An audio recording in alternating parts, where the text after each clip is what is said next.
So I'm Kelsey. I'm also non-binary, so I use either they, them, or she, her pronouns. I'm kind of indifferent as well, but for visibility's sake, I like to put it out there. I am a data scientist, so I work at a small software company now doing like data analytics that get put into custom software solutions. So not a computer scientist, but I'm adjacent now, I guess. I'm also the founder of Data Science, which is a site that's devoted to highlighting the LGBTQ+ experience using data science and analytics. So it was an area that I was always super passionate about, but being able to bring my skills in after being in computer science for a little bit allowed me to kind of put these stories out there and kind of make something cool on the side. In like high school-ish, I was really interested in like animation for some reason. I grew up around the time where like Toy Story was coming out. It was like the first 3D animated computer sort of thing, which was super cool. But then senior year of high school, I got really into economics. Like I loved my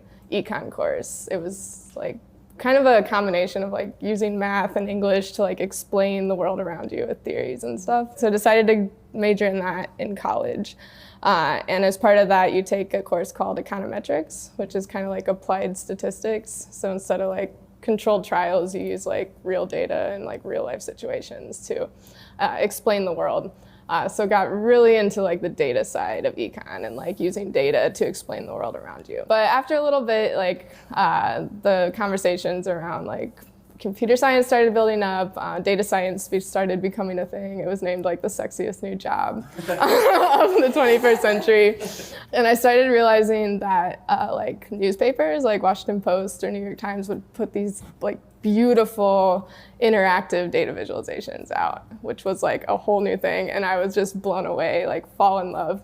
And I felt like at that moment, like things kind of combined for me, like the animation that I kind of loved growing up and like the creative aspect kind of was combined with this data side that I grew to love through like econ. And it was like, it fused together. Like I realized that I wanted to do like this data science, more like technical aspect. I'm really into like data storytelling, data journalism, which is kind of what I try to bring into data science, like tell these stories using data, show people how important data is, what it can be used for. That's how I ended up here. I know that you said that you are pronoun indifferent, but you prefer to use they, them for visibility purposes. So how do you kind of navigate that space when it comes to your professional side? I will say, like the more I understood myself, like I went through like years of work trying to become more secure with myself. And after doing that work, the outside world became less important. It just seemed like I didn't need that outside validation as much. Like I do try to be visible. In general, like either in a workplace or just in society, like you're always kind of walking this tightrope about like prioritizing other people's comfort levels or what you perceive their comfort levels to be. I think I'm getting better about that. I'm starting to present, more authentically and not holding back as much in conversations. Like if I have something to add and it may make you feel a little bit uneasy, and find myself saying those things more often than holding back these days, which is like huge for me.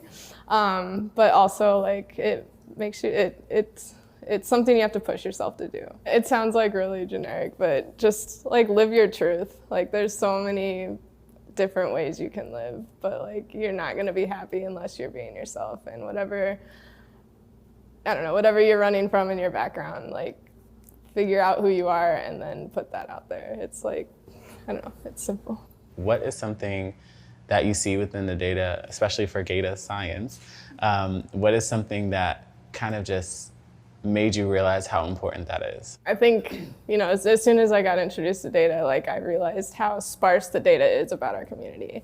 And historically, that's how a lot of like injustices get masked, because people can be like, oh, on average, like everyone's doing well, but then you break it down by race, you break it down by gender, and it's like, oh, just kidding, like everyone's not doing well. So like data is so important for like marginalized communities to communicate our experiences and to ultimately make more inclusive policies, more like social change. Personally, it's how I understand things. Like I'm always looking for data, like information to make decisions. And I feel like most people are like that, or most of our decision makers should be like that. Like you can tell people all day long, like, oh, this is happening in my community. Like we're facing these struggles, these challenges, and people like won't believe you.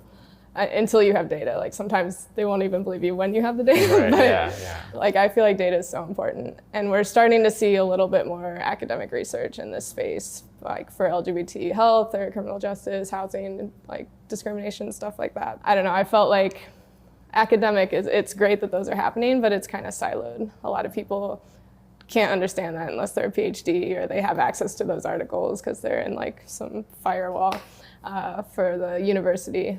So having some sort of platform where people can access that information, it's understandable, it's like about something they maybe want to learn about instead of like some, super nerdy thing, I thought was important.